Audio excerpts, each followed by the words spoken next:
Students, आज हम लोग कक्षा 11वीं में इकाई 3 में आयनिक त्रिज्या पढ़ेंगे, आयनिक रेडियाई। ठीक है, तो चलिए पढ़ना स्टार्ट करते हैं। यदि कोई परमाणु इलेक्ट्रॉन त्यागता है तो धन आयन बनता है, तथा यदि यह इलेक्ट्रॉन ग्रहण करता है तो ऋण आयन बनता है। ठीक है, किसी आयन में नाभिक से लेकर के इलेक्ट्रॉन अभ्र के प्रभावित, ठीक है, डबल लिखा गया है, प्रभावित क्षेत्र तक की दूरी को हम आयनिक त्रिज्या कहेंगे। या एक और परिभाषा है, किसी परमाणु द्वारा इलेक्ट्रॉन के ग्रहण करने तथा त्यागने के फलस्वरूप जो आयनों का निर्माण होता है तथा उनकी त्रिज्या को ही हम आयनिक त्रिज्या कहते हैं।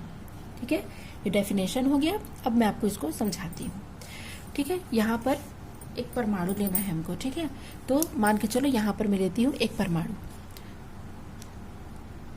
ये। ठीक है, तो ये एक परमाणु है। इस परमाणु के द्वारा यदि कोई इलेक्ट्रॉन त्याग करता है, ठीक है, मान के चलिए हम ले लेते हैं सोडियम, तो एक इलेक्ट्रॉन का त्याग होगा इसमें से, तो वो धन आयन बनेगा। और जैसे हम क्लोरीन लेंगे तो क्लोरीन क्या करता है, एक इलेक्ट्रॉन ग्रहण करता है, तो यदि एक इलेक्ट्रॉन ग्रहण करेगा तो ये ऋण आयन बनाएगा। तो किसी आयन में, ठीक है, ये आयनों में हो जाता है, पाया जाता है, इसलिए इसे आयनिक त्रिज्या कहते हैं। ठीक है, तो किसी आयन में नाभिक से लेकर के इलेक्ट्रॉन अभ्र का मतलब है इलेक्ट्रॉन के जो वायुमंडल या बादल होते हैं। ठीक है, तो क्या हो जाएगा, किसी आयन के नाभिक से, ठीक है, लेकर के उसकी जो इलेक्ट्रॉन का जो अभ्र है उसके प्रभावित क्षेत्र तक की दूरी को हम आयनिक त्रिज्या कहेंगे। या हम सीधे सीधे शब्दों में ये परिभाषा देखेंगे तो कोई परमाणु है, इसके इलेक्ट्रॉन ग्रहण करने या इलेक्ट्रॉन त्यागने, ठीक है, इलेक्ट्रॉन त्यागने या इलेक्ट्रॉन ग्रहण करने के फलस्वरूप जो आयन का निर्माण होगा, ठीक है, और उस आयन की जो त्रिज्या होगी उसे ही हम आयनिक त्रिज्या कहेंगे। क्लियर हुआ कि किसी परमाणु में इलेक्ट्रॉन त्यागने या ग्रहण करने की जो प्रवृत्ति होती है उसके फलस्वरूप आयनों का निर्माण होता है, और उस आयनों की त्रिज्या को हम आयनिक त्रिज्या कहते हैं। तो आप ये डेफिनेशन लिखेंगे। अब हम पढ़ेंगे धन आयन का आकार और ऋण आयन का आकार। तो धन आयन का आकार क्या होगा, जब कोई परमाणु एक से अधिक इलेक्ट्रॉन का त्याग करता है तो वो धन आयन बनता है। ठीक है, और धन आयन के निर्माण के समय जो त्यागा गया इलेक्ट्रॉन है वो बाह्यतम कोश में उपस्थित रहता है। ठीक है, जिससे बाह्यतम इलेक्ट्रॉन कोश समाप्त हो जाता है और धन आयन का आकार अपने परमाणु से छोटा हो जाता है। सोडियम के अतिरिक्त हम एक और एग्जाम्पल देखते हैं, फेरस आयन और फेरिक आयन का। ठीक है, तो ये एग्जाम्पल है, फेरस में 2+ लगते हैं तो इसे हम फेरस आयन कहेंगे। ठीक है, और फेरिक में 3+ लगते हैं, इसलिए इसको हम फेरिक आयन कहेंगे। ठीक है, तो इसमें एग्जाम्पल से समझते हैं। फेरस में क्या है, 2 पॉजिटिव है, और फेरिक में क्या है, 3 पॉजिटिव है। तो इसमें किसका आकार छोटा होगा, फेरस का कि फेरिक का? स्वाभाविक बात है, फेरिक का। कारण क्या है कि यहाँ पर इलेक्ट्रॉन के त्यागने से क्या होता है, धन आयन बनता है। ठीक है, इलेक्ट्रॉन के त्यागे जाने से धन आयन बनता है, जिससे क्या होता है, इलेक्ट्रॉन की संख्या तो वही रहती है, प्रोटॉन की संख्या तो वही रहती है, लेकिन इलेक्ट्रॉनों की संख्या कम हो जाती है। कम होने से क्या होता है, जो प्रभावी नाभिकीय आकर्षण है, ठीक है, वो अंतिम कोश तक और अधिक प्रभावशाली हो जाता है। ठीक है, आकर्षण और अधिक बढ़ जाता है, जिससे इलेक्ट्रॉन क्या होते हैं, नाभिक से अच्छी तरीके से कस करके बंधे होते हैं, फलस्वरूप आकार छोटा हो जाता है। एक और एग्जांपल से हम समझते हैं और देख लेते हैं। इसके अतिरिक्त इलेक्ट्रॉन की संख्या कम हो जाने से नाभिक शेष इलेक्ट्रॉनों पर अधिक आकर्षण बल आरोपित करते हैं, जिससे धन आयन का आकार और कम हो जाता है। ठीक है, जैसे यहाँ पर सोडियम लिया गया है, तो सोडियम के इलेक्ट्रॉनिक विन्यास कितना होगा, 281। ठीक है, क्योंकि परमाणु क्रमांक कितना होता है इसका, 17 होता है। अब यहाँ पर मान के चलो एक परमाणु है, ठीक है, ये यहाँ पर 2 है, यहाँ पर 8 है, यहाँ पर 1 है। ठीक है, ये हो गया सोडियम परमाणु। अब क्या होगा, सोडियम परमाणु में प्रोटॉन की संख्या कितनी है, 17। ठीक है, इलेक्ट्रॉन की संख्या कितनी है, 17। दोनों बराबर है, अर्थात 17 प्रोटॉन 17 इलेक्ट्रॉन के साथ संतुलित है या उसको कस कर जकड़ करके पकड़े हुए हैं आकर्षित करके। ठीक है, नाभिक में जो प्रोटॉन है वो प्रभावी आकर्षण बल के द्वारा 17 इलेक्ट्रॉनों को कस करके बांध के रखा है। लेकिन क्या होता है, एक इलेक्ट्रॉन यदि इसमें से हट गया, मतलब एक कोश समाप्त हो गया। ठीक है, एक इलेक्ट्रॉन हट जाने से एक कोश क्या हो जाता है, पूरी तरीके से समाप्त हो जाता है। तो कोश ही जब समाप्त हो जाएगा तो अब प्रोटॉन की संख्या कितनी है, प्रोटॉन की संख्या 17 है, लेकिन इलेक्ट्रॉन की संख्या कितनी हो गई, 16 हो गई। ठीक है, इलेक्ट्रॉन की संख्या 16 हो गई। तो अब क्या करेगा, ये जो नाभिक पर प्रोटॉन है, ठीक है, जिस पर 17 क्या पाए जाते हैं, आवेश पाया जाता है, वो इस 16 इलेक्ट्रॉनों को और अधिक प्रभावशाली रूप से जकड़ कर रखेगा, जिससे कक्षाएं सिकुड़ जाएंगी और क्या हो जाएगा, आकार अपने आप छोटा हो जाएगा। ठीक है, तो आकार छोटा होने से आयनिक त्रिज्या का मान भी कम हो जाता है। ठीक है, ये क्लियर हुआ आप लोग का। अब हम पढ़ेंगे ऋण आयन का आकार। ठीक है, तो हमको पता है ऋण आयन किसे कहते हैं कि किसी परमाणु के द्वारा इलेक्ट्रॉन ग्रहण करने से ऋण आयन का निर्माण होता है। ठीक है, अर्थात इसमें इलेक्ट्रॉन की संख्या बढ़ जाती है लेकिन प्रोटॉन की संख्या वही रहती है, जिससे इलेक्ट्रॉन कम नाभिकीय आकर्षण अनुभव करते हैं और ऋण आयन के आकार में वृद्धि हो जाती है।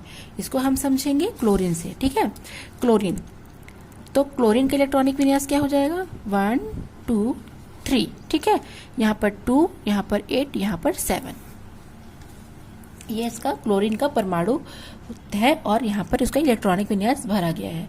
तो कहा जा रहा है ये एक इलेक्ट्रॉन ग्रहण करेगा, तो ये एक इलेक्ट्रॉन को ग्रहण करके क्या करता है, एक इलेक्ट्रॉन को ग्रहण करके क्या हो जाएगा, अपनी कक्षा में वृद्धि करेगा। तो अब 7 है, अब वो 1 प्लस हो गया तो क्या हो गया, अब वो 8 हो गया। तो अब प्रोटॉन की संख्या कितनी है, 17 है और इलेक्ट्रॉन की संख्या कितनी है, 18 है। तो 17 जो है वो 17 है, तो 17 इलेक्ट्रॉन को तो कस कर जकड़ कर रखेगा, लेकिन 17 प्रोटॉन 18 इलेक्ट्रॉन को नहीं पकड़ सकता, उसको खींच करके रखने में उसको परेशानी होगी और नाभिक का जो आकर्षण बल है वो अंतिम कोश के इलेक्ट्रॉन्स के लिए वीक हो जाएगा। वीक होने का कारण क्या है, प्रोटॉन की संख्या कम हो गई है और इलेक्ट्रॉन की संख्या अचानक से बढ़ गई है। ठीक है, प्रोटॉन की संख्या वही है लेकिन इलेक्ट्रॉन की संख्या बढ़ जाने से जो नाभिक का आकर्षण बल है वो वीक हो जाता है, वो अंतिम कोश के इलेक्ट्रॉन के लिए कम आकर्षण दे पाता है, जिससे ऋण आयन का आकार अपने आप ऑटोमेटिक फैल जाता है, बड़ा हो जाता है। ठीक है, इस कारण परमाणुविक त्रिज्या आयनिक त्रिज्या के मान में भी वृद्धि हो जाती है। तो ये दोनों आपका है। अब हम पढ़ेंगे इसकी आवर्तीता। ठीक है, इसकी आवर्तीता के बारे में अब हम पढ़ेंगे। तो आवर्त सारणी में आयनिक त्रिज्याओं की प्रवृत्तियां।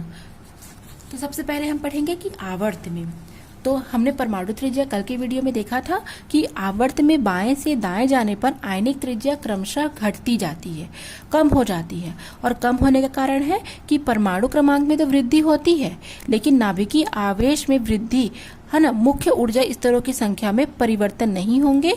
फलस्वरूप नाभिक एवं अंतिम इलेक्ट्रॉन के मध्य आकर्षण बल में वृद्धि से आयनिक त्रिज्या घटेगी। ठीक है, क्या कल हमने परमाणु त्रिज्या में देखा था, सेम आंसर आएगा। क्या आएगा, देखो यहाँ पर लिथियम 3 4 5 6 7 8 और ये 9। ठीक है, इस प्रकार से परमाणु क्रमांक है। तो जब बाएं जाएं किसी आवर्त में यदि हम बाएं से दाएं जाएंगे, ठीक है, तो ये क्या है, आपका परमाणु है इस प्रकार से।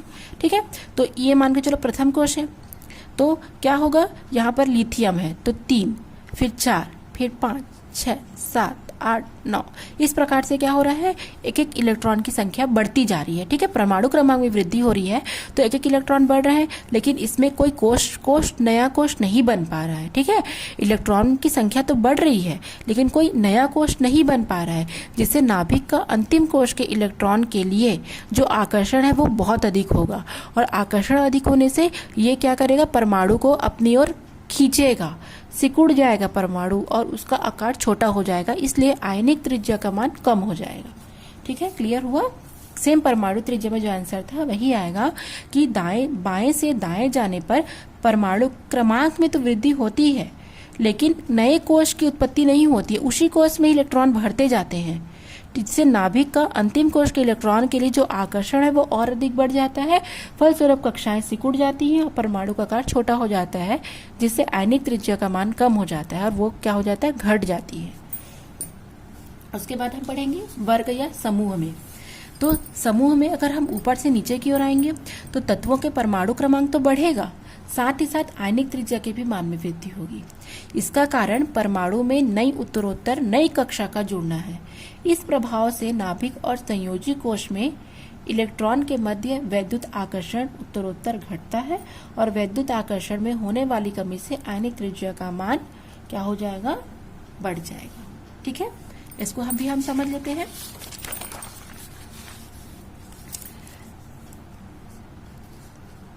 यहां से आप देख रहे हैं ऊपर से नीचे की ओर जाने पर, ठीक है, ऊपर से नीचे की ओर जाने पर आप देख सकते हैं लिथियम छोटा है, फिर बड़ा सोडियम, फिर पोटेशियम इससे भी बड़ा, फिर रुबिडियम इससे भी बड़ा और अंत में सीजियम सबसे बड़ा। तो क्या हो रहा है, ऊपर से नीचे आने पर आयनिक त्रिज्या बढ़ रही है, क्योंकि क्या हो रहा है, परमाणु क्रमांक में वृद्धि हो रही है। तो परमाणु क्रमांक में वृद्धि तो हो रही है, उसके साथ ही साथ क्या हो रहा है, कोश भी बढ़ते जा रहे हैं। लिथियम में 1s1, सोडियम में 2s1 आएगा, 3s1, 4s1, 5s1, 6s1, अर्थात सब में एक एक कक्षाएं बढ़ती जा रही हैं। कक्षा बढ़ने से क्या होगा, जो यहाँ पर नाभिक पाया जाएगा उसका जो आकर्षण है वो अंतिम कोश के इलेक्ट्रॉन के लिए वीक हो जाएगा। ठीक है, वो अंतिम कोश के इलेक्ट्रॉन को प्रभावशाली रूप से आकर्षित नहीं कर पाएगा और उनमें आकर्षण बल में कमी आएगी, जिसके कारण क्या हो जाएगा, कक्षाएं फैल जाएंगी। ठीक है, और परमाणु का आकार बड़ा हो जाएगा।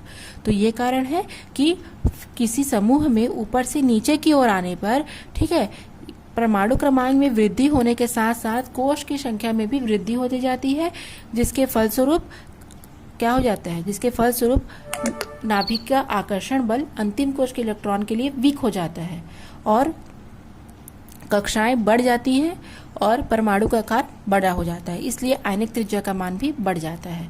तो आज का ये वीडियो यहीं ख़त्म होता है। ठीक है, थैंक्स फॉर वॉचिंग।